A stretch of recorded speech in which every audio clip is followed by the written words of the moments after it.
All right, we are officially live, my friend. How's everybody doing? I hope we get a good audience today. I'm actually putting it on my phone so I can see who joins. All right. So I'm here with Blake Clark of the Clark team here I'm in Gilbert, Arizona, and I think your corner, if I should say, is Queen Creek, right, in all of the East Valley. Yes, sir. East Valley, Queen Creek. Awesome, man. Well, thank you for joining us today, and you have no idea how much I appreciate getting on a call with you, getting on a podcast with you, and just talking about the industry, what's going on. You're the second realtor that I've had on with me, and I'm really excited because my podcast really reaches out to a lot of people within the mortgage industry and in the real estate industry and entrepreneurs and that sort of thing. And you've just done an amazing job branding yourself in East Valley. You and I were talking yesterday, and the part of the reason why I invited you on is because, like, I'm a hater in general, and I was looking at your stuff and I was hating on it because it's like you're like the epitome of success in this business, and it's like, and then and so I was reading, I was looking a deep further, right? Because you scroll through the Facebook, and I saw I sound like an old guy, the Facebook, and you're scrolling through stuff, and I saw you post one time, like you with this amazing car, and we're gonna talk about that in a second. But then I read what you wrote, and you were talking about, like, it was just such an authentic post about the struggle and the things that you had to go through to accomplish all of your goals and where you wanted to be in life, and it really resonated with me, and I instantly became a fan. And then I started doing a little bit more research on you, and I noticed that you were in like the top 0.5%. So that's significant. That's a significant amount of business here in Arizona of all of the realtors. You've been nominated several times for 40 under 40, and you've given that to your team. You have this amazing team of young up and comers, mostly female. I think you have one dude on your team, and so I love what you've done in the marketplace, and so I asked you to come on. So thank you so much, Blake, for coming on. And how are you doing today? I'm doing good. Thanks for having me. I'm excited. Yeah, this is good, man. So let's start with you're coming up, right? So you have an amazing story, which I didn't realize, but you came up from a very humble upbringing, and now you are one of the top realtors and top real estate teams in all of Arizona, and I would believe that also transcends across the country. So talk to me a little bit about how you jumped into this business, and you have an amazing story from, like I said, from very humble beginnings.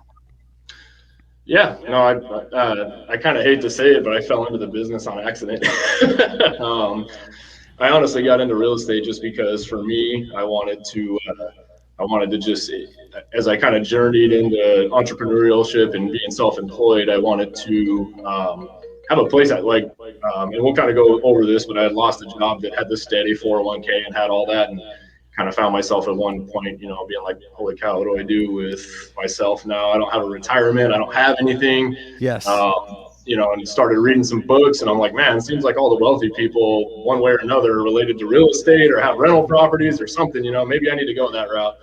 I got my real estate license solely with the intention of buying rental properties for myself, and maybe doing a fix and flip here and there. I honestly just didn't know. And I Well, turned first out, off, I'm going to interrupt you real quickly. What was the company you had the 401k with, and where were you at before? oh boy, all right. So background used to be construction, and I've worked all kinds of jobs. Like I said, I grew up not having a whole lot, anywhere from picking melons in the melon field. I started off doing Wow. that. I did construction, underground utilities, doing scrapers, blades, and I landed my first sales job over. It was at University of Phoenix, actually, in downtown Phoenix. Um, Got a call from a lady I used to work. I went to high school with her, and she was working there. She called me up one day. She's like, "Hey, you want a job?" I'm like, it's like summer, it's like July. Like, I'm on a tractor, no air conditioning. I'm like, yeah, what do they pay? And she's like, starting salary is like 30 grand. I was like, what do I got to do? She's like, oh, you just make some phone calls. I'm like, that's it? 30K, and I could sit in air conditioning, and I'm in the Yes. heat, digging ditches for, 12, $13 an hour. So I did it, and it turned out to be super easy. I'm like, man, I just got to have conversations with people and talk to them, and I can get paid and get a good retirement. And I got free education at the time, and so that's how I got started into sales. That was my first sales job actually at 23. So That's awesome. Okay, so then you get a real estate license, and what year was it that you were looking at doing the flips? 2015 is when I first got my license. So So going on, that's amazing. I mean, to be in the top echelon of where you're at yeah. in such a short period of time, that's insane, man. So congratulations on that. And I didn't mean to interrupt you. I want to keep going on this. So you get your license because you want to flip homes, and then how did it manifest into this amazing journey you've been on? Well, so I got from I did when I got started at that job, and I'll kind of this will segue into how I got to where I am today and the mindset that I carry. And for those of you guys that follow me on social media, I'm a big proponent of always progressing. So this is where it all started with me. I got promoted to management within 6 months of being there because I was just showed up. I was like this guy that just crushed it on the phones and was able to make sales. And they're like, man, you're really good. We're going to promote you to manager. I think I was 23 at the time. I had no place being a manager. I was that young guy that was just a complete idiot and ignorant and very singular motivated, money motivated. So they actually put me in charge of this team at the time that was a very underperforming team. And they're like, your job is to go in there and just clean house and turn that thing around. So I went in there and admittedly, I was that asshole. I went in there and I freaking fired. I think it was a team of like 9 people. I got rid of 5 right off the top, brought in a bunch of new Wow. people, turned the team around. We did great. As cool as that sounds, that wasn't the right way to do it. I learned a lot, being a manager. People. I learned a lot of people skills in the job. A lot of people are motivated by different things. I just didn't know that at that time. But either way, I got the job done. I was making sales. They did that to me about 2 or 3 more times. One of the top performing teams. I think there's like 10,000 employees there. The division I was in the top 2 to 3 teams in that entire division of Phoenix. They went through a bunch of policy changes at that time when we were there over the 10 years, about 7 years, and a bunch of regulations came in, and there's this really weird regulation that they took away the commission plans basically, and it's a sales job. That's what it is, right? We were enrolling people in college. And they said, you can't have any more competitions, no more rewarding your people. So we took away all of our bonuses, all of our everything. So they expected the sales to remain the same, but they took away the incentives for it. The incentives. Right, this team, just like great people, talented, we thrived on competition. We thrived on, incentives. They took it away. And then I had a competition one day, and mind you, I was like top 2 or 3 teams in this entire division. I had said, whoever, made the most outbound calls and had customer service that day, lunch is on me.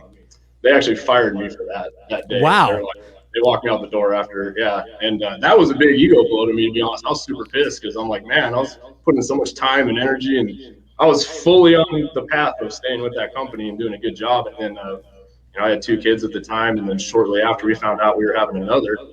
And I was like, it was just a real eye opener. I found myself, 20, I think I was 24, 25 at that time, 26, and they just like, man, I got 3 kids, just lost my job, I was making killer money, and I was really pissed off. I was like, I felt like I was a great asset to the company. I was doing my job, making sales, and to get kind of let go for something like that, it just to kind of motivate my people. I was like, I'm done working for people. That was it. Made the decision. I said, I'm going to go down my own path and do my own thing. Started a couple businesses from that day on. Did work 2 jobs just so my wife could stay home at the time and raise our kids. I worked a night shift and a day shift to bankroll my businesses to get them started until they finally took off. And then I got the real estate license to go into retirement, and then that turned into a full-time gig, and here I am today. So. Well, I want to. I mean, you gave me a really good nutshell on that, and I love that. But I'm going to ask a little bit further question because I've been where you're at, right? And I remember a very similar thing that happened to me. I'm a sales guy, and I was managing like it was a call center for like IT support. Mm-hmm. And I was not cut out for that job because I'm a sales guy, and it was really a maintaining job. And I would always get in a lot of trouble because I started looking at metrics that I can manage, and it was like, why are we doing so much OT? Cut out all the OT, and like employees will be happier. And then I got in trouble for it because we already charged the other company a certain amount, so we need that OT. And I was like, this is so backwards. Like, I just wanted to take a metric and make it better, and that's the sales guy in me, right? And so then I realized I'm just not cut out to be a maintaining type of manager. but that's an ego blow. And I mean, getting, getting your hand slapped, that sort of thing. So what was it like? You got children on the way, you're terrified, you just lose your job. And how did that, like, how long did it take for you to recover and then have a plan and be excited about it? I was already, I mean, that day, I remember telling my wife at the time, I was like, that's it. I'm like full time going self employed. And obviously, I had to take another job or two. Like, I was working a couple jobs. I was doing actually food delivery, driving a semi truck at night, Wow. delivering to like Jack in the Boxes and all that kind of stuff just to pay the bills at night. And then during the day, I started one of my businesses up. And then I got another job doing freelance marketing for a doctor's office who they had a great practice. They didn't have marketing down. They're a little bit older and didn't understand like Facebook and Instagram at that time. So they called me and they're like, I saw a job position open. I applied for it and they're like, yeah, you're perfect. So they hired me. So I was at one point doing 3 jobs as I started real estate off just to kind of keep the bills paid and, bankroll it and take all the funds and that's where I'm at today. But to me, that was just, I was just done. Like to me, it was such a feeling of like defeat, whereas like my entire financial success, everything was basically based on this one company that took it away, and I was like, I can't have this happen again. Like to me, I was just done. Like I'm not going to build under anybody else anymore. If I'm going to build anything, it's going to be for myself, and nobody's going to take that away from me unless I do it to myself. So you're taking 3 jobs now, right? I don't even know how you have time to even think after that. Yeah, You have all these side hustles. And so you yeah. decide I'm going to go buy a house, right? I'm going to figure out how to did you want to flip a house or what were you thinking? Rentals? Yeah, rentals was a big one, just to basically take any of the excess funds I was making and just put them into there and just kind of cash flow at the time was what the initial thought was of starting into it. And then, yeah, like buying a fixer upper, which we did. We had a house. I had a house. I was renting that already when that had happened. Moved in with my wife at the time when we were dating. We weren't married just yet. And then, yeah, we ended up buying another house. She wasn't happy about it. It was super ugly. And I made her move into it, live through a remodel on the gut. And we did that a couple times. That was fun. So, I used to watch those shows on like A&E where they live in the house and they're going through like the remodel. yeah. And then we did it and there's no way we could ever survive it again. It'll, But because it looked fun, it looked like a really cool thing to do. But no, I mean that a remodel and living through it is never fun. But I will tell you, I do appreciate and like to hear these stories of like struggle because then you fast forward to where you're at today. How did you do it, man? I mean, like, so you get your license, and then when did everything start clicking? Like, it's not just about the investment; it's about helping people, and then you start like building a brand around it. Like, talk to me about how you went through that transition because I got to say, being young, watching what you're doing, and coming out of nowhere and being one of the top agents in Arizona is a really big deal. But a lot of that is you double down on building your brand, you double down on social media, and I've seen the success you've had, and so I'm just curious how that all happened, and to get you to where you're at today. um, Man, it's kind of a lot of things. I'll just like I'm kind of a freak when it comes to working. Like a lot of people, again, if anybody follows me on social media, I'm up at like 4 a.m. every day. That comes from my construction background. I still remember being a kid, and when I was doing construction, my dad, he'd go to work. We poured concrete, we dug ditches, and I remember like 3 o'clock in the morning, it'd be like pitch black out, and I can still remember my dad's like silhouette. He'd smoke cigarettes, and so you just see this little cherry in the dark, and you get in his truck and leave, and he wouldn't come till the sun came down. You come back home. And so like I was just growing up around that. I had a really hard working dad. We didn't have anything. Like I said, I was born and raised in Las Vegas, and we ended up in Arizona because I had a little brother that actually ended up passing away, and so our house got foreclosed on because of that. Because my dad, he ran his own business out there doing concrete. Just life happened. My brother passed away and put him into a bad spot. Kind of gave up on life for a little while. Our house, so we lost that. We ended up in Arizona. I think he had like $1,000 in his pocket, whatever would fit in a U-Haul we had. We stayed in an office building of a friend in downtown Phoenix for a couple of weeks until my dad was able to get a job and then secure a rental property. And then we lived in that. We ended up in South Phoenix, not knowing the areas that well. So we were there for about a year, and that was interesting. Where we were living at that time, and then we ended up all the way out in Maricopa because it's the only thing we could afford. Got a little manufactured home out there, a little single wide trailer on a couple acres, and went to high school there, and that was a huge adjustment because I came from Las Vegas to Maricopa. This was like 96, 97. There's only like 30 some kids in my graduating class in high Yeah. school. So and then when the economy hit, my dad actually lost that house too. He's doing construction. He was the supervisor of a construction company. And then you guys know how that played out, you know, when the economy tanked. So he lost his house then. I remember he came to me and asked if I could help him. And I wasn't making any money at that time. I was young, you know, 20, 21. So yeah, that's kind of the background. So for me, work has always just been the thing. The key missing piece of the puzzle was that as hard of a worker as he was, he just didn't have it figured out on how to successfully manage money. You know, the work Mm-hmm. ethic was there.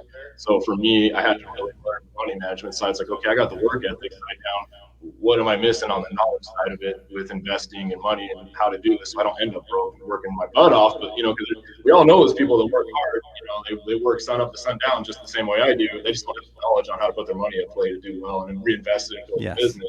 That's been the key for me. I spent a lot of time, and I still do. Like to this day, I'm messaging people that are way ahead of me. Like, hey, I need help. Can you teach me? Like, I'm never too smart to, you know, think I don't know anything from other people. Like, I'm always seeking out mentorship. So, Well, it's amazing because you probably have two sets of people that you surround yourself with. It's the people that are up and coming that you're helping, and yeah, then there's the people that have made it that you're chasing, right? Like you. But one of the things that I'm curious about this, I joke around with my wife because I grew up very humble as well, and to that's an understatement, if you will. But I can go to poor like that, like if I yeah, had to, yeah, like that doesn't scare me. It right, doesn't scare me to not have money because I'm yeah, like so confident that I could rebuild at any given yep, moment. yep, And I don't, the last recession, like I remember as soon as like it hit and we knew we were there. Both my wife and I are both in the industry, so we were both impacted by it, like pretty significantly. right. And and I was like, I'll eat bologna tomorrow. I don't even care. Like I'm kind of excited Really, about it, but like, and so to I'm curious about it with you. Like, do you ever think about that in your head? Like, if you ever had to start over and hit that reset button, do you think you could do it? And do you think you do it with the same amount of passion that you're doing it with today? yeah, I'm probably different than you. I'm actually like, I'm terrified of going broke again. It's weird. Yeah, I don't.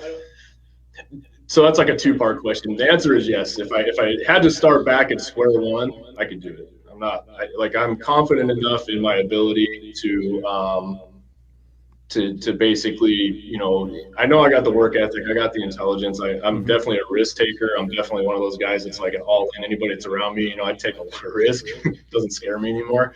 But uh, it's not even a fear of not having money. Honestly, for me, it's just a fear of putting my kids in that position because that's it. I'm feeling it now as an adult. You know, my parents are still not in a good financial place, and so I kind of have this obligation to take care of them. You know what I mean? They raised me, so it's one of those things where in my mind, I want to make sure I build something big enough to where my kids don't ever have to worry about me. You know, I don't want them to be an adult and be like, oh, we got to take care of dad. He's retired. You know, like I don't want to burden them with that stuff because I know what I deal with on that side of things. And I also know, like for me, the biggest struggle was having to build that bridge between my where I grew up at and where I'm at now, and just kind of figuring out how to build that bridge and how to get people to help me build that bridge. And then now it's almost like I like helping people because I look back, like that was the only missing piece of the puzzle was just knowledge. It wasn't the work ethic. It wasn't desire. It wasn't drive. You just don't know what you don't know. So for me, when you grow up in that environment, like my dad didn't hang around super wealthy dudes that knew how to invest or, knew how to build businesses. They just grew up around hard workers, but hard work only gets you so far. Like we talked about, it's a couple of different pieces. So I had to go out and seek the people that had the knowledge. Once I had the knowledge and I put it into play, game changer. And that goes for anything. That's real estate, that's investing, that's friendships, that's whatever. You can manifest anything you want as long as you have the knowledge on how to get there. And so now I'm big on just knowledge. Like I try to give on my social media, hey, try this, do this. Like tons of agents follow me and I get off free info all the time. Here's what I'm dealing with. Here's my wins. Here's my losses. Hopefully it does something for you. But I like helping people. Well, that's what I love about your social media is that it's coming from a really raw and authentic place, right? I mean, we all go through, when success is a very relative term. And so, my success is very different from your success, but we're never satisfied with where we're at. There's always like that next level you want to get to. But to take pause and talk about like the struggle to get to where you're at is key, because there's so many people that are out there that are feeling the way you are.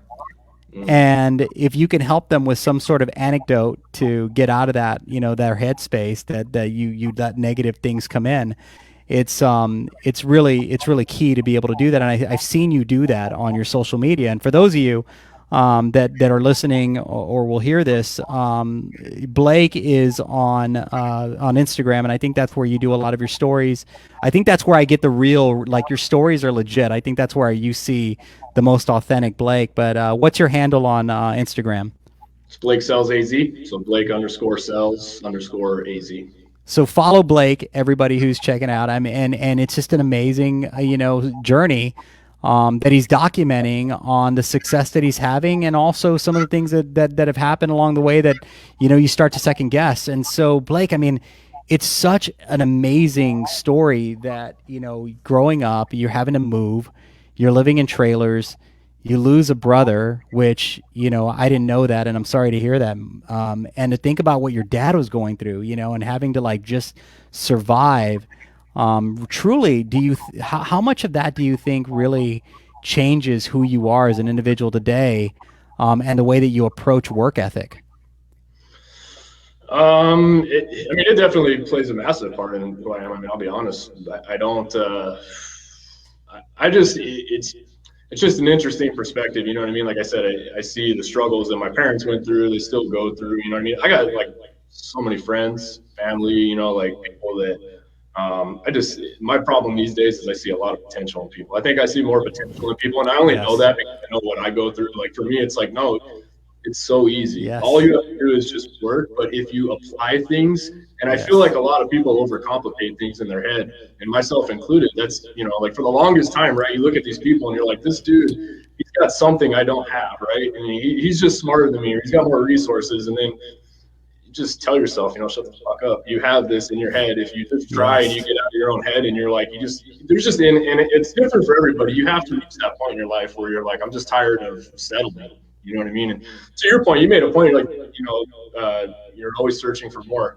And that's the truth. There's no destination. Like for me, like you would have asked me 5 years ago, I am where I thought I wanted to be, and now Yeah. here we are. Fast forward, and I'm like, I'm not even close to where I want to be. If I get to there never is a destination, and I think that if you're okay with that in your head, and you understand that, you know, things change, priorities Yeah. change. What I thought I wanted when I got into the business, I was like, I'm not going to manage anybody anymore. I had a great team, and I lost them. When I got laid off and stuff from my job or let go, and that was the ego blow to me. And I was like, I felt bad too because I was like, man, I got, there's a bunch of people that were relying on me, and I feel like I failed them. And, I didn't want that responsibility, and here I am now. I've got an awesome team. I got a great group of people. We have a lot of fun together. I take, their success in my hands. Like they got families, they got mouths to feed, they got kids, and they come to me because they want me to help them, and I got families that rely on me, like other families I buy and sell houses for, that they're coming to me to put their biggest asset. I mean, that's most people, their homes, that's where their equity's at. Biggest asset. Yes. That's their biggest asset. And I don't take that lightly. Like, people come to me. I mean, they got 80,000 licensed agents in the state of Arizona. And the fact that somebody reaches out to me and they're like, listen, we trust you to guide us through this process. We trust you with our money. I don't like, that's a massive, massive responsibility on my shoulders. And so, I would have never thought about that I'd be here where I am. But now, we got other things in the works. We're growing, and it's just, I get content with where I'm at. It's like, okay, let's do something new. Let's change it up. Let's challenge myself. And Yes. so I don't know if I'll ever be done. And I'm okay with that. I like that. That's a good feeling to me. It gives you something to look forward to. You don't get complacent as long as you're always challenging yourself. Well, you got a lot of big things happening, and we're going to talk about that, because I think that the world needs to know a lot of what, especially realtors that are in the market that are maybe watching this or going to listen to it later. Hearing what you're doing and being able to apply it. I think I can't wait to talk about that. But I don't want to lose this thought. So when you come up the way that you've come up, and you think about the life that you led and the hunger that you had as a child. Do you get fearful about your kids? Like, will they have the same hunger as me? Yeah. And that's like my biggest fear, because I'll tell you a quick funny story. I don't know if this is an appropriate story to tell, but I'll tell it. So my kid's school has this event, and it's like a spring fling. This is pre-COVID, and they so they go to this and they win a, I don't know, they win something, and they get to go into like one of those cash machines that the cash is throwing, like it's Yeah. flying in there, and you grab the cash and you stuff it Right. wherever you can, Yep. and they're like grabbing one, grabbing another. They're not moving fast, like, and none of the kids were, right. And if that happened to me or me when I was a kid, it would have been a bloodbath to get to that Yeah. money, right? But their whole mindset is different than ours was. And Yeah. and that's my biggest fear is this, it's a curse, or it could be a curse to give our kids like the better lifestyles and the different worries, or the less worry than we had. But like you probably had to deal with some very adult things that our kids will never have to deal with. But do you worry about that? I'm curious about your take on that. Yeah, I'm very much in alignment with you. I have this talk with my wife all the time, where I wonder if I don't know if the right term of ruining my kids, if you want to call it Mm. that way. They definitely live a very different lifestyle than I had when I was a kid. Which is always the point, right? Like as parents, I think you want your kids to have the best life. You don't want them to have the struggles, but then there's always that piece in my mind of, well, if they don't have to endure these struggles, are they going to have the same drive and ambition that I do on some things? And I've kind of had to just let that go. If Mhm. anything, so my older two kids are with an ex-girlfriend of mine. So we co-parent, and we co-parent Okay. very differently, and that's okay. I tell my kids, I say to them often that you guys are in a unique position where you get to see two sides of the coin, right? You have your Mhm. mom on one side that does things her way, and I have me on my side, um, that I do things my way. And if you guys are smart, you're going to pay attention to both ways, because I do think that there are some things that their mom's really good at that I'm not. You know what I mean? I can't Mhm. be everything, and I'm a guy, and there's things that I'm much better at than she probably is. And so all I could hope is that I can provide experiences for my kids, and I can provide knowledge. And I'm very open with them. I'll very much share, like, when we talk about business, I share business with my kids. I try to get them to think about it. Hey, what would you guys do in this situation? And it's interesting to see. I don't know if they're ever going to have the aspirations. Like I asked them, well, if you guys want to get into real estate, no, they don't want to do that. I don't know if that'll change. I can't imagine being a kid and thinking it's the most cool job, like you want to be like an astronaut or a basketball player. I don't know. But all I could hope is that they do pick up some piece of that, or that all my job is to give them all the tools, all the knowledge, all the things I didn't know when I was a kid that, I wish I did know when I was a kid, that I think would have propelled me to kind of fast forward the fast track and not take my entire 20s to figure this out. Um, I don't know. I guess we'll just see how they turn out, if I did a good job or not. Oh, I'm So, sure. I mean, I do think that I do think, and I don't, Blake, I don't know you as well, but I do think, the men in our age group, and with kids, we're very different than our fathers were in the amount of interaction and engagement that we're having with our kids, and I think that's why I think if there's a different roadmap for our kids, from where, let's say, the kids with money or the kids that had a better opportunity than we did growing up, will have a different, play out. But the idea for you probably is just go crush it so much that they don't have to worry about it, right? Like, and yeah. just keep going. So I am curious, man. We were talking about your journey to this, we were talking about management and leadership, and you felt like you let your team down, and but then you went back into leadership. Yeah. And you called it, you used an interesting word because you said management, and I do think that there's a very big difference between, being a manager and being a coach Yep. and being a leader, and they all have a different time frame within, within the market, within what's going on in the business. All these things could be big players on how you react as a leader. But how do you feel about that now as you grow your team and as you're looking at new ventures to continue to scale? How do you approach it differently than maybe you did before? I look at things differently now, and the fact that I am very well aware that not everybody's motivated by the same things, right? And that was, Yes. I was that young dude, right? Again, like, man, I'm money motivated. I'm here to make money. If I'm going to get up and work, and I very much still am. I don't hide Yes. that. People talk shit to me all the time about that. Life's not about money. Whatever. I don't give a shit. Money to me, it's not the only thing, obviously, but to me, it's a tool, right? Like, for example, I'm able to donate. I donate to a charity every month that pays for a house for a family that They come from, a lot of these families, they're women and kids that come from battered and abused situations, and they're leaving, and the kids have nothing more than like a little handbag, their stuff to put in. So we sponsor a house. We pay for a house for a family to go in and do that. If I didn't have that, I couldn't afford to pay that, right? I got friends that ended up needing help with some things. I got family members like my parents. I got to take care of them. So if it wasn't a focus, if it wasn't a goal, it's less people that I can help. You know what I mean? And so I always had the mindset that's what motivates everybody, right? And so I had a hard time. I'm like, man, I got 10, 12, 15 people underneath me. Let's go, guys. Let's do it. And then like, half of them are like, yeah, let's go. The other half's like, I don't give a shit about that. And I'm like, why are you here? I don't understand. Like I said, I very admittedly let go of probably some very good talent back in the day, like throughout my journey. Oh, yeah. Because I had a very hard time and I couldn't grasp the concept that people were motivated by different things. Some people, they're motivated by just recognition, right? Like I had employees that at the time, man, had I just given them a pat on the back and said, you're doing a great job, I'm super proud of you, that would have been better than any raise I could probably give them. Some employees are motivated by like a work-life balance, like had I given them, Yes. take 2 weeks off, go do your thing, I won't bug you. That would have been better than any raise I would have ever given them. If some employees, they like to be in a leadership position, and I got in my own way and I didn't allow them to be a leader, or I wouldn't, try to develop that skill set to them. They got bored and they left. And I lost those people. So that's still a work in progress for me, and my team, we do this really cool thing. It sounds ridiculous, but when people come in and interview for my team, we identify people as animals, right? You got like a lion, There you go. you got a owl, and you got a puppy. And I ask these people, anybody that comes and interviews my team, ask them this question, and they look at me like I'm an idiot. They're like, we're here for a team, we're not here for a kid's book. But they all have different personality traits, right? And I would probably identify more on the lion side. I'm the dude that's going out, I'm hunting and killing. I'm like, let's go every day, 7 days a week. I'm very driven, got my purpose. You got the monkey, likes to have a lot of fun, which is also me. I'd probably identify a little more both of those. For you guys that follow me, I like to joke around. I'm sarcastic. You got the owl, which is extremely analytical. Mm-hmm. Guesses everything.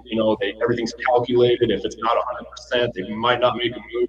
And then you got the puppies, which are the people that like organization. They like we get along, the camaraderie. They're the morale boosters and stuff like that. And so it's important to understand my personality being the dominant lion, I'm going to steamroll the owls, right? Like, I don't have time to second guess it. And my assistant, Elena, tells me, I don't know what the hell I do without her. And my wife's the same way. She's very much, the analytical side of things. And Yes. Their personalities for a long time, butt heads. I'm like, guys, you're trying to slow me down. I got goals. I don't need to hear all the reasons why I won't work. Get out of my way. And they used to hate me because they're like, man, you're way too reckless. You're going crazy here. When we started approaching the perspective of here's my personality trait, here's your personality trait, and understanding each other, I'm a little more patient with people now, and they're more patient with me because they're like, that's his personality, that's what he goes to. And now we know that we need each other, right? Like I need them to sometimes gotta be the string of my, that's what my wife says, string of my balloon, like you float away without me. It's true. Probably a little crazy. And so, from a leadership position, I'm always trying to identify personality types, right? I don't want my personality to scare people away. They're like, man, this guy's just such a driver. I have to understand, like, how do you think? What's your train of thought? Do you, Yes. a little more analytical? Maybe I can walk you through that process and I can help you a little bit more and I can slow down and be a little more patient with you. And I'm still working. I'm full of this. But I recognize it and I'm working on it. So from a leadership perspective, that's been a game changer for me, is just trying to uncover motivations and learning styles and then just coaching everybody differently. It's not, here's where it is, here's the bar, everybody do this or you're gone. That's a horrible way to lead. People still lead that way. So. Well, no one's perfect, but you bring up something that is so key. As people listen to this, I want to point out a couple of things. So what I love about Blake is his authenticity. And if you think about what he just said in his management style and how he's learned, what I'm listening to is that a lot of your lessons were when you lost people. Yeah. And the reflection that you had to go through. Because for those of you that are manage or are in a leadership position or where you're recruiting people to come and work for you, the breakup is hard when you lose somebody because they're basically leaving you for someone else that they believe is better. It's a breakup. It's everything that you expect a breakup to be, and then you got to reflect: how can I be a better individual? How can I be? Thanks, wife. She just said excellent. But how can I be a better manager? And I reflect on that so much. But that's exactly how you have to do it, because if I dig my heels and say they're wrong, I'm right, I lose. And one of the biggest things that I learned about leadership was, and I still struggle with this today. And so, but it's reminding myself in a constant that people don't have to be flexible to me. I have to be flexible to people. Yep. And to your point, listening to what drives everybody. Some people want so different things motivate. Not everybody thinks the way we do. But what I love about it is when you can really have the right team and the right candor on your team. That's when I learn so much. When somebody could tell me, Chris, you're being a jerk. Look, think about it this way. Yep. And it always stings, but then I could walk away and look at it a different perspective. But I think the way you're learning is going to continue to pay off, man, because it takes people years and years of that experience to realize, that when you lose people, you're losing money. Yeah. And you're not gaining anything. But then on the flip side to that, if somebody that's listening to this is in a position where you're not happy, always voice your opinions and let the people know how they're being, and always give them an opportunity to fix it. Because I think through that process, your voice gets heard, they learn. It's such an amazing process when it works. But I love that you said that, Blake. So let's talk about the next steps here. Well, before I go to your next steps, because I'm very excited about what you're about to do, and I wanna be the first to talk about some of it, because I don't know if the world knows what you're about to launch. But talk to me about, so right now the date is March 5th, 2021. What is the market like? And I'll start with, it's an absolute frenzy on the mortgage side. Like, we'll be up a point from yesterday and down a point tomorrow. We are in the most volatile pricing market ever, and we're probably in the highest inventory shortage that we've ever seen in the market ever. Yep. And what is it like right now? What is it like to get somebody a home today? I kind of relate it to I'd rather probably light my head on fire and try to put out the hammer. No, I'm just kidding. It's tough. I'm one of those weird people though. Like, I'm actually excited and I'm kind of enjoying it because it's super challenging. Like, I tell my team, and we actually had a couple new people join my team. Within the last couple months, we interviewed a couple people yesterday, and I told them, you're entering into a market that it's going to test you. Like, it's hard, it's challenging, but if you can make it through this and learn and you build a solid foundation in a market like this, I promise you will have a very successful future in this business, because this market, is challenging as it is, it's no longer just, I get excited about it because I think it's going to weed out the low talent in this business. That's always been my biggest problem with this industry, is the barrier to entry is so low. It frustrates the hell out of me, because you have a lot of great people in this business, and I mean great, like super inventive. Like, I'm learning from a ton of them. Like, I do well, but man, I reach out to other agents all the time. I'm like, I love what you're doing. Like, super creative. And markets like this, I think, breed a lot of creativity. My team, we constantly talk about, like, every team meeting is like, hey guys, let's try this. This is a new idea. What can we do to get a competitive advantage? I love that stuff. I think that the agents that are in it for the part-time, or, they think it's an easy paycheck, I think they're going to be gone, which is good. Clear the path. Let's let the ones that, I think when the tide drops down, you're going to see who's really standing or not, which is important to me. But you got to get creative, and it's tough.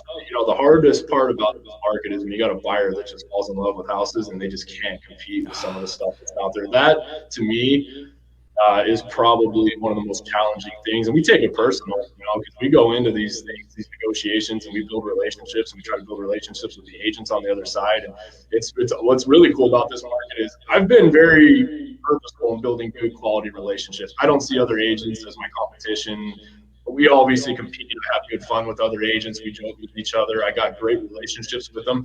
Those relationships now are paying dividends for me, because, like, I'll call them up like, hey, you got anything coming? Yeah, like, we've done deals together. We worked together. Those agents that were super hard to work with or didn't care, guess what? When they get a phone call and they're calling me for a listing, I got a past experience with you. You know, it is what it is. I'm not going to throw you a bone for that. So, you know, it's been good. I like it. I like the challenge. I think it was too easy for some people. I think now the people that genuinely care and the people that are in it to win it and the people that are going to put the work in from sun up to sundown for their clients, they're going to succeed. We're still doing good. My team has like 23 houses in escrow right now, between 9 of us. We're setting the bar even higher. We're pushing for harder. We got some things in the works to go even further. So, like in the market where inventory's down, we're actually pushing for higher goals than we did last year.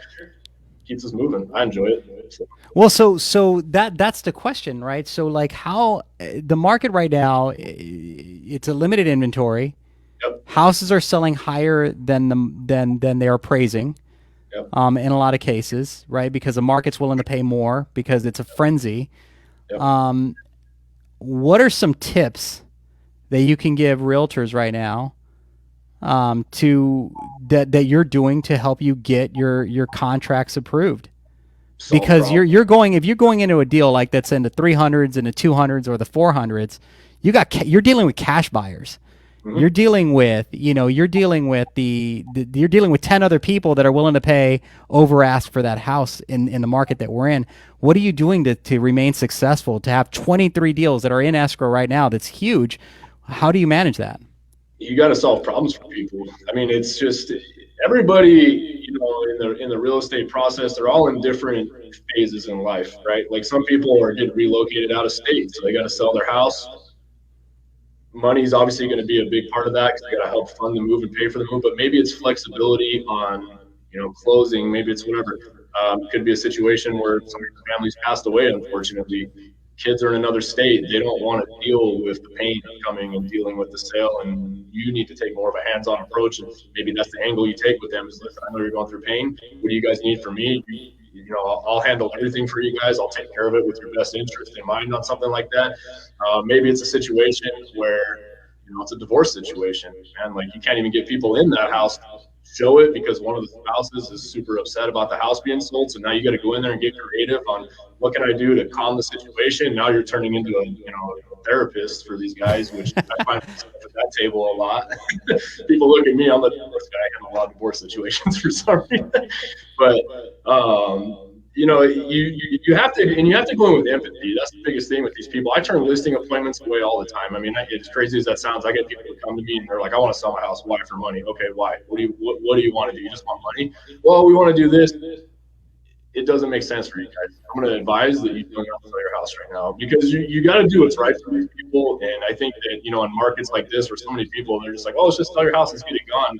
Does it make sense? Does it make sense for them? Is there a reason? And can you add value to that family? And that's the biggest thing. You just sit at that table and you just listen to people. You know, I sit at dining room tables and I hear everything from one end of the spectrum to the other. Every situation is different. I listen to the problems, I listen to the pain, I listen to the excitement, and then I figure out, okay, here's what I can do to help make this as easy as possible for you. Here's the resources that I have, the resources my team has. Here's the connections that I have that I can make this happen from point A to point B for you as easy as possible.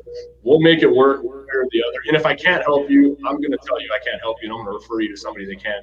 And to me, that's been a massive pillar to my success. I think people just trust me. I'm not going to bullshit anybody. I'll tell them if I can help them or not. And my goal is to make people money when they sell their house or to eliminate problems. So. All right, this is what you're saying, right? I'm going to break it down because I love this. And you have said, like, so as you're getting listing appointments, a lot of listing agents will walk into the house with their book, right? They have their portfolio of right. Yep. I do this, and you know, I'm going to put this sign in front, and then I'm going to be on Facebook, and you know, right? There's a package. You're going to the kitchen table and you're listening to what can I help you solve, and then you build your plan around that, and that's everything. That's with everything. Everyone has a problem. If you can help them solve their problem, then you're the person for them. And if you can't help them solve a problem, then you're not the person for them. Right. But I think a lot of people approach sales in general as, here's what I do. I offer loans.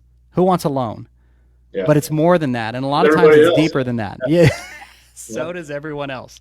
So let's talk about this. This is so good. I'm so glad this segues into it. So let's talk some shit for a second, right? So you and I were talking about this. So let's talk Let's start off easy, right? So, Blake, you're crushing it. MTA says you're crushing it. Yep. Every LO should have access to your numbers. If they don't, they're crazy. How often are you getting hit on by loan officers that want you to use them for your business? Probably daily. I got And a I got a whole what? office front full of cool gifts. So, all right, well, that's a good question. What is the coolest gift that you've gotten? If I ever was a coffee connoisseur, I probably would never have to pay for a cup. This is amazing. Ashley just says she's bothering you daily. uh, So what is the coolest gift that you've gotten that got your attention that you're like, all right, they did their research. I'm calling this dude back, or I'm oh, calling this girl back. you know what? As crazy as it sounds, I got one the other day from a lender's. My team, we're big on fitness and challenging. We love the 75 hard challenge, and just to, I don't know, just to do it. I like to stay in shape. I like to get up every day and work out and stuff. So this LO, I actually watched the majority of my team, the five of us that were doing it, and they actually brought us over like gallons of water at gallon gears and stuff like that for working out. That Smart, was cool. smart, Yeah, yeah. smart. Ryan's company. Is Ryan the one that sent it to you? Because if he was smart, it would have been Ryan that sent that to you. Oh, he didn't. There's another LO actually, a new agent. She's the loan officer. She just got into the business like a All couple right, months. Ryan Manley. I don't know if you're watching this, but some other LO gave your product, Gallon Gear, to Blake, and you didn't. This is amazing. This is the best thing. Ashley, I'm just wondering why you didn't do that. Hopefully, it was Ashley. So this is so awesome. Okay, so what has been the worst way that you've been approached by an LO to work with you? Oh man, you know what drives me nuts is I get the email like I'll help you generate leads. It's like, dude, I get 500 leads a month. So backstory, I won't go into it, but I run other businesses that's what we do. We generate leads and we do sales and we do online sales and we spend a lot of money on social media. Do you? So do you feel like? 300, 400K a month on social media ads and stuff like that. And so I'm very knowledgeable and I know how to get leads. And to me in real estate, it's, we do some paid traffic, but my best business has just been my referral and word of mouth. I solely operate 100% on referral and word of mouth. At this point in my career, we do paid traffic for some of the newer agents in my business that maybe don't have as big of a sphere of influence. But the people that you help, the people that trust you, are going to be your best referral source, right? They're the ones that if you do a good job and you create a great experience for them, they're going to send you business. And if you really drop the ball, they're not. And I got called out on that, honestly, by a past client of mine. I'd had a team member that we brought on was helping me with some new clients of mine or some past clients, and we dropped the ball. We didn't follow up as much as we should. Like the job got done, but they weren't happy with our follow up with them. And I respect her because this client actually had reached out to me and was like, I'm pissed off because I expected more of you. And instead of me getting mad about that, like I took it to heart. I was like, that's an ego blow. That to me, like I fucked up on that and I got to make that right. And then immediately like put a plan of action in place. This is what we're doing. I'm way more hands-on. And That's that's it. always been my struggle as a team leader too, right? Is like, as I've gotten busier, I can't be all places when I'm managing 23 deals. And so I try to bring a really solid team underneath me to assist and help. And I try to, it's like you're playing basketball, you're dribbling all these different balls, trying to keep it going. And that's always been a struggle for me. But it goes back to taking care of people. And like that person, that client, was one of my good clients. And I don't want to mess that relationship up. It's like, man, I care about you. I don't want you to feel that way. I felt horrible. You know what I mean? And so you learn, you get better, you admit your mistake, and you move forward. And, It's referrals are going to. amazing how like 10 years ago the ego would have like been like, you're wrong, I'm doing it this way, see you later. And it's amazing what just sucking that down, Yep. taking a step back and looking at yourself and saying, you're right, let's talk about it, let's figure this out, we'll do, because it'll save Right. relationships. Immediately called and I was like, I can only imagine from their perspective. A lot of people are just like, I'm not going to say anything. Screw it. I'll go work with somebody else. The fact Yep. that they had the courage to just pick up the phone and call me and talk to me about it, I love it. Like to me, it's like, man, I really, I appreciated it so much more that she reached out to me and talked to me about that. Cause it's like, yeah, it's a slap in the face. Fix yourself, dude. It was my fault. Like, be better. Big So, man, dude. I love that. And I think that like it constantly comes through. And I think that's why a lot of people will continue to use you. And I think your business will continue to grow. And I think that you will continue to be an amazing leader as you grow your business because you're willing to admit, like, and suck down that ego when it's important to do it. Because I do think that you have to have a certain level of confidence to be in this business, and a certain level of know-how, and that has to resonate and it has to show, because you know, like you said, you're going to be on the front of it, right? You're going to be out there hunting, and that's what you have to have in that. But when somebody brings something to your attention, if you could just suck it down and listen, it'll make a huge difference in the outcome, and it builds relationships, and it's why people will continue to use you. So as we go through this, what, you know, we're talking about, you know, going back to like the market that we're in, and because I have a good audience of loan officers, how can a loan officer today help their real estate agent when they're in that 200 to 400 range? How do they help you get that deal? You know, because you're going to be in line, right, in that price point with 10 other offers day Yep. one. Yep. How can the loan officer help you, and what do you want to see from your loan officer as a real estate agent help you land that deal? I think communication is key. I can't tell you guys, like I'm primarily a listing agent now, so I've been on the other end of many loan officers, obviously representing the buyers that come over. And the ones that have always wowed me have been the ones that, you know, took initiative to reach out. You know, like I got a listing, and you'll see an offer come through, and boom, LO calls right away. Hey, my agent so and so just submitted this Yes. offer. I'm the pre-qual agent on this. You know, I got a pre-qual, they're 100%, they're ready to go. I'm going to get this deal done. I guarantee you, this loan is solid. Like, you know, like just that extra, you know, assurance, because the traditional LO, like a majority of them, they're just going to do a pre-qual, fire it off. Another thing that drives me nuts is loan officers to take weekends off and tap out and stuff, because we don't. Like, I can't put a listing up, which some agents do, and again, pisses me off, where you get a listing up and listing agent's voicemail, I'll respond to all calls by Monday. That's a loan I right saw there. that guy. I saw that guy that you were posting about the other day that was out hiking, and that drove me crazy. I was like, that's out of control, Yeah, right in this market. shutting my phone off. I'm out hiking. It's like, man, does your client know you do this shit? Like, it pisses me off. It's like, 'cause I know like our standard and our policy, you know what I mean? We're like, we don't do that. You know, if I'm gonna be gone, I got people in place to answer my call. I forward my calls to my team. Like, people will pick up the phone. The sign, all my signs have my personal cell phone number on it, so I get every sign call comes to me. I don't send them to some number. You know, so when a loan officer does that, I got a lot of respect for them too. You know, and if it's a weekend and I'm like, man, I'm out right in the house, I'm trying to run numbers, and can we make this work? And I hate to say that, I know there's a work-life balance thing, but if you're asking my opinion on where I'm at, if I'm out there putting in the work and I'm putting in these hours as your agent, the LO better be putting in the same hours for me and working with me on the same time. And you know, it is what it is. You know, and if you don't want to do that, then go find an agent that works at the same pace. That's a Monday through Friday agent, right? You guys can work together Monday through Friday. But those of us that are working weekends and 7 days a week, from, you know, 5 in the morning to 8 o'clock at night, some nights you better be working the same hours as me, so that we can get things done as smoothly as possible for our client. It's the way, you know, that's how you're gonna win my business. But do you think, Blake, that the issue right now is that properties are moving so fast Yeah. that the market is becoming numb to having to market and having to answer their phone? So do you feel like listing agents have just like, I just need to put a sign in front of this bad boy and it's going to sell itself, Yeah. and I'm turning off my phone and I'll deal with it all next week? Like, do you feel like that's because the market is so you know, saturated right now? And do you think that that'll change when? Do you think those bad habits will continue to go on as the market shifts and we get inventory back? No, you know, the cool thing about this market, everything works, right? Like, everything freaking works in this current market right now. You can be a good agent, bad agent. You can have Yeah. no personality.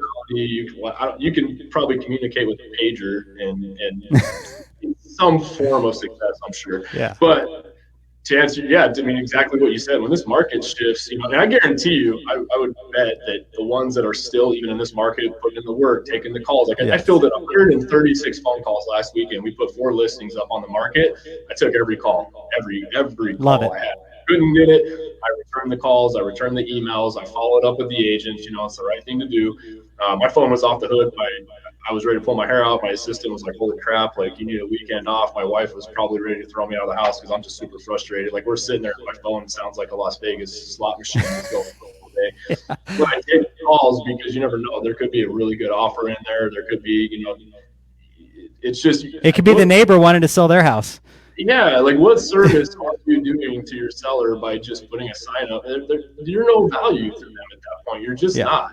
I mean, and so I think that, again, it goes back to what I tell my newer agents. If you can make it in this market and you can stand out and you can put the personalization behind it and you can just keep getting punched in the face with these offers one after one until you just, you persevere through it, you're going to be fine. Like when the market turns and it shifts, all these little agents that don't do anything, have low skill, are very one-dimensional in what they do, they're going to just get steamrolled. And I guarantee you, even this year, my team will still probably come out as one of the top teams, even as tight as this market is. We're still going to get deals. We're not relying on just NMLS. Like, we're putting in the work. We're going out and finding stuff off market. We're sharing data. We're sharing stats. We got a little book of sellers, that I got this problem over here. I didn't really have a buyer yet. Well, I got a buyer, and I try to bring those. We put a lot of deals together off market because we know this person's looking for this seller is looking for this in a buyer. Let me help you get, it's creativity. I don't know. That's the way I see it, I guess. No, I love it, man. And I love the energy. So I'm now going to shift gears because you have some pretty exciting announcements. You're about to launch a podcast soon, and I want to hear about that. You're about to launch your own brokerage. Want to hear about that. I want to talk about the culture that you're building. I know a lot of people are going to be very excited about that and want to talk to you about it. So let's start with the podcast. What are you looking to do there, man? I don't know. I don't know what the hell I'm doing. Just do it, man. It's I just want to give out knowledge and information. I genuinely just like helping. I mean, I think a lot of agents that find me on social media and shoot me a DM, they're with other brokerages. I get people all the time with other brokerages just asking me for advice, and I share. I'm an open book. I don't have a scarcity mindset. I can't sell every house in Arizona. I can't, nor would I want to, and I get it. I've been a new agent, and especially now, I still seek out. Like, I reach out to, as I kind of go down this path where I'm at, I'm finding other people that are brokers that I need advice from, and I'm asking for their help, and they're helping me out. So if I can give back, like, share information and share knowledge of what's helped me and help my business, I'm happy with that. I'm glad people find value in it. I often wonder sometimes, like, I'm that crazy guy that's up at 4 a.m. running through my neighborhood, and I'll just share a story like, hey, here's what we're dealing with today. It sucks or it's awesome. Here's how we're handling it. I don't know, and if it helps, and it seems to help. So if I could do a podcast that just gives information to people, and absolutely. I don't know, man. This business is a lot of smoke and mirrors for some people. I see their social media, and they're just not authentic with who they are, and I can see right through it. And I think people know that. That's why I share who I am. Like, anything from I run through my house and I blow friggin' air horns at 4:30 or 5 in the morning to wake my family up, because if I'm up, you guys are all getting up, right? So that's what I say, Blake. I say if I'm up, everyone's up. Let's go, guys. Because I have a coffee maker that it grinds the beans and it goes off at 5:30. My wife hates it, and I'm like, it's time to get up. Yeah, if you're not a morning person, I'm probably the worst person to be around, because by like 6 o'clock in the morning, I'm like going around high-fiving the happiness and everybody, getting my day going. But, so I try to just give value to people, and that's the whole point of it, is just sharing. I have a vision for it of just, getting raw with people, telling them what it is, the good, the bad about the business. Like, I think a lot of podcasts and a lot of shows we listen to, all these agents want to toot their horn about all their wins, which is great. I got a whole freaking shelf full of trophies in here I can share, and that's cool. But I think that sharing just my wins, here's my trophies and here's all the stuff I've done, like, that's not going to help people. That's not going to develop them. You know what I mean? What's going to develop them is here's all the shit that I did wrong. That's why the stories resonate so much. And I don't mean to interrupt you, I apologize, but that's where the stories resonate, because that's where you get the true authentic piece of it. Because this is not all about flexing, and it's not all about the wins. It's really about, like, how did I struggle? How did I get around that? And to me, that's who I want to hire. That's why I want, I want the quick thinker, the person that's had some adversity. If everything you're posting is wins, you're not telling me something. There's more to the background there, right? And I think that's where, like, nobody's life is freaking perfect. You look at social media and everybody shares like, oh, I'm doing this and I'm doing this, and you're like, I can't even relate to you because you don't friggin'. Okay, you never lose. Well, then you're no fun, because I lose and I share it all. Like, we share, like, here's the deal.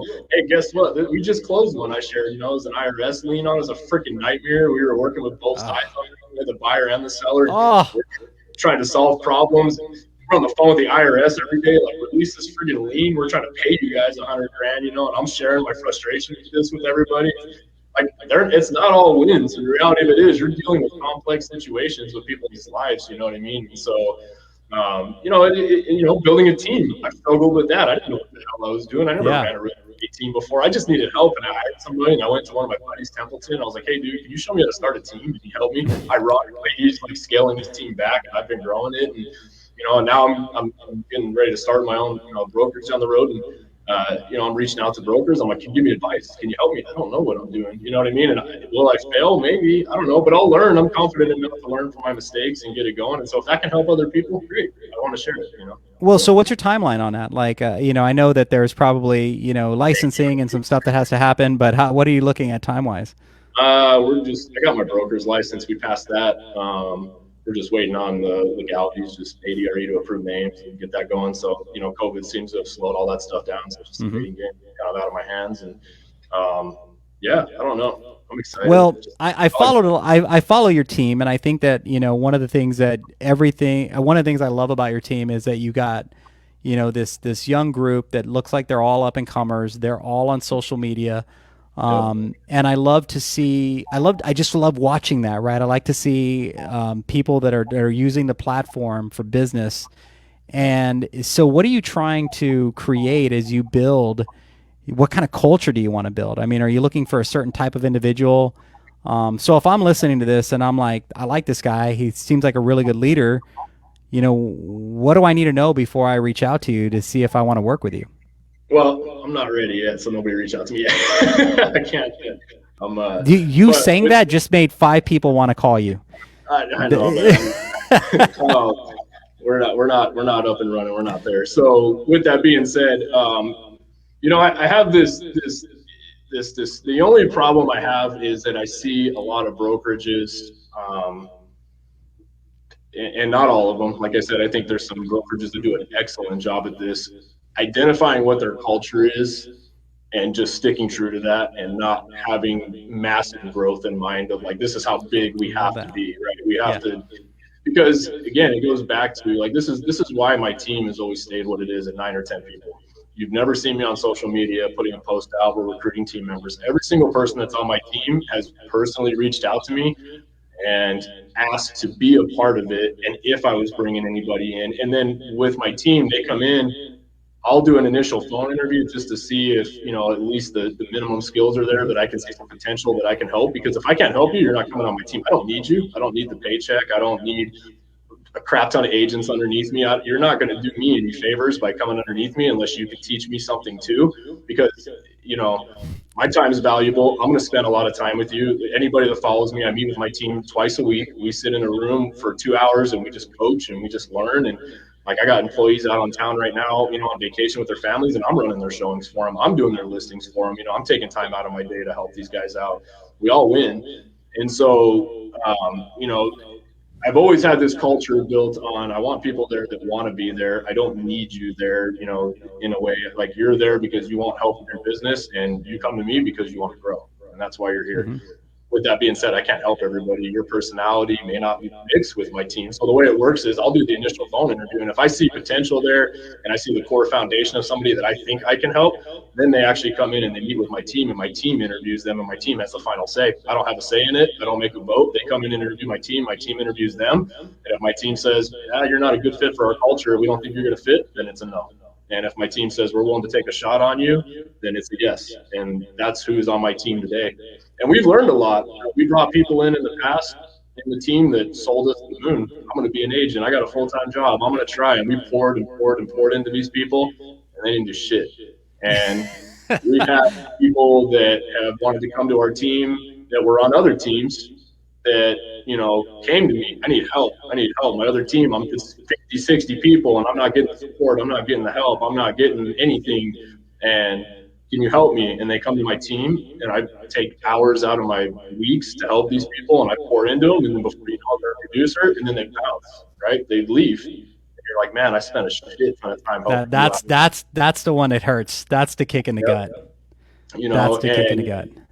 I've had people that have come to my team that came and they took my entire process and left, started their own thing, tried to replicate it. They're not as successful as me because they're not me. Yeah. Can't take process and try to replicate it and try to be me. You can't.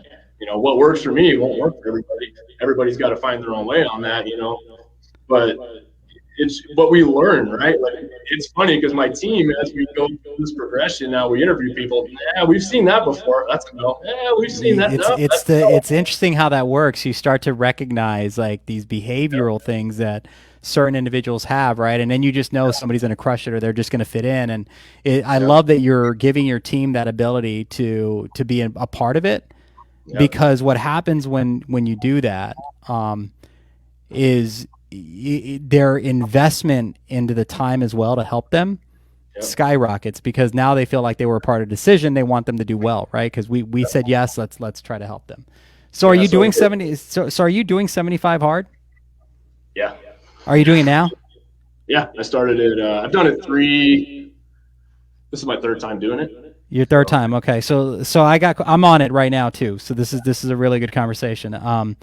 I think I'm on my last 10 days or whatever it was from like the first to now. And it's really hard on Fridays because I really enjoy a drink after a rough week. And so I just work, but I do feel great after I work out. Like, I'm like, you know what, actually that was better energy spent, right? Like I think that's how we all feel, but it's just getting there. So what workouts are you doing? Are you doing legit 45-minute in the gym, or do you break it up, cardio versus? I do run. So I get up every day first thing in the morning. My day starts at about 3:30 or 4 o'clock in the morning. I'll get up for 30 minutes, drink my water right away, throw my shoes on. I take my dog for a run around my neighborhood. So we'll run about 2 miles for 45 minutes. Yeah, there you go, 45. Follow me on Instagram. That's when you're going to get my morning TED Talks, because it just seems to be when my mind's going wild. I'm like, what do I got to do today? So sometimes I don't post anything, and sometimes I'll post about here's what we got going on, or whatever the topic of the day I choose to post about will be on my stories that morning. Then I get done, and then I'll go hit the gym for another 45 minutes to an hour, and I'll do weight training, do a traditional weight split. So that's what I do. So my first, from 4 o'clock in the morning basically until about 6:30 or 7 in the morning, is just me time. Just phone's not really on yet. Getting the fitness in, setting the goals out. I got a notepad on my phone, so as I'm walking and I'm running, I'm writing down my 5 tasks that must be completed for that day. It's been good. I like structure. It's not even like 75 hard for me. It's not the fitness part of it. It's more of just it's just the routine. It's just the structure, right? It's just one of those things. You always give your mind an inch, right? Like, I'm gonna stay in bed. It feels comfortable, and then you compromise. And then the next thing throughout the day, like, I got to make these calls, or I'm going to compromise. And then you're training your mind to compromise. Never do. Yes, that's it. You hold yourself accountable, and you're like, no, I'm just going to do it. You just shut off that bitch voice in your mind, and you're like, I have to do this. This is my task. I'm going to do it. You just, like you said, you don't want to go to the gym, or you don't want to work out. And then you do it, and you're like, that felt good. I'm really glad I did it, So for me, it's just the systematic structure that I really enjoy. It's not even the fitness side of it or anything for me. It's just like I like waking up and having a structure for the day, and that happens to be my structure. You don't have to think about it. I mean, like not thinking about it. Like I don't have to worry about. It used to be like, well, am I going to work out today? Yeah. That was a decision. I don't have that decision anymore. I'm working out twice today, right? Yeah, not once. and I like it. And the thing of it is like, it's really a test. I really did it more from a social experiment to see if I could, because when I first heard about it, I thought it was the most ridiculous thing I'd ever heard. Like, why? It makes no sense, right? No cheat meals for 75 days. Gonna do that to themselves. Like, that's crazy, right? And my diet's more of a macro diet, so I'm a lot easier because I could just, as long as I can fit it in my macros, I can make it work. And then it's then the no drinking, that was tough. And do you find yourself still craving a drink, by the way, or no? Or is that like gone now? Not anymore. Like it used to. Fridays is usually like where I want, but then after I work out, I'm so glad, because now I'm alert, and now I have it's a whole different mindset. But I do one in the morning and one at night. I'll do like a Peloton in the morning, and then like, not a crazy Peloton, but I'll do like, I don't know, like, I'm going pretty decent on that, and then I'll do a full like CrossFit workout at night. And then the reading. So what, have you read any really amazing books while you've been doing this? Yeah, I read a couple good ones. Andy Frisella's book, actually, 75 Hard, was a really good one. Okay. I read a book called Traction, which has been a good one. That just talks about if you struggle in your business with organization and structure and leadership and handing off the reins of certain things, like if you're that person in your business that tries to do all, Traction, I'd be a really good book to listen to. I'm reading a book called Titan, which is the life story of like John D. Rockefeller. Oh wow. Um, Okay. and that's a long read, super thick book, but it's really interesting because it talks about his background and kind of how he grew up and how that molded him into the person he is today. So I don't know, I find that pretty interesting. Grant Cardone's 10X is awesome. I really identified with that because that guy's just like shoot for the moon and go times 10, and what's the worst that's going to happen? You do times 3, and you're still, So I resonate with that. I like that. So that's been a good book that I read, and then yeah, I think that's about it. I'm No, probably I gonna love it. focus in more on like I don't know, like mindset and type piece type stuff though, because I find myself like sometimes again I get these paths of like going hard, and I'm like I gotta soften up a little bit for some people. So, the inner It's a peace. balance. I hit these burnout phases sometimes. I'm like, man, I'm doing too much, too many. Almost gets overwhelming. I feel like some days I have way too much going on. So I'm trying to focus now on reading and putting my mindset in a place of like it's okay to take like you time. You know what I mean? It's okay to take like a few hours to just tap out and recenter and just shut your phone off and just focus on you. Cause I feel like I give so much out all the time to everybody. So that's been big for me too this year. Man, I love it, and I love great book recommendations. I'm definitely going to check out those. Blake, you're doing amazing things. You're on the upward swing, and when you think about it, like if you would have talked to yourself 5 years ago and then see where you're at today, and then see that you're going to go even further. I would love to do this, in a few years and just continue to watch your you take over the Arizona market, and then I bet you'll be talking more cities. You're going to expand in ways that I don't think you'll believe, but it's going to be amazing to watch you. I can't thank you enough for sharing your story with us. I learned a lot about you that I didn't know, and I appreciate everybody who joined today. I had a lot of comments on here.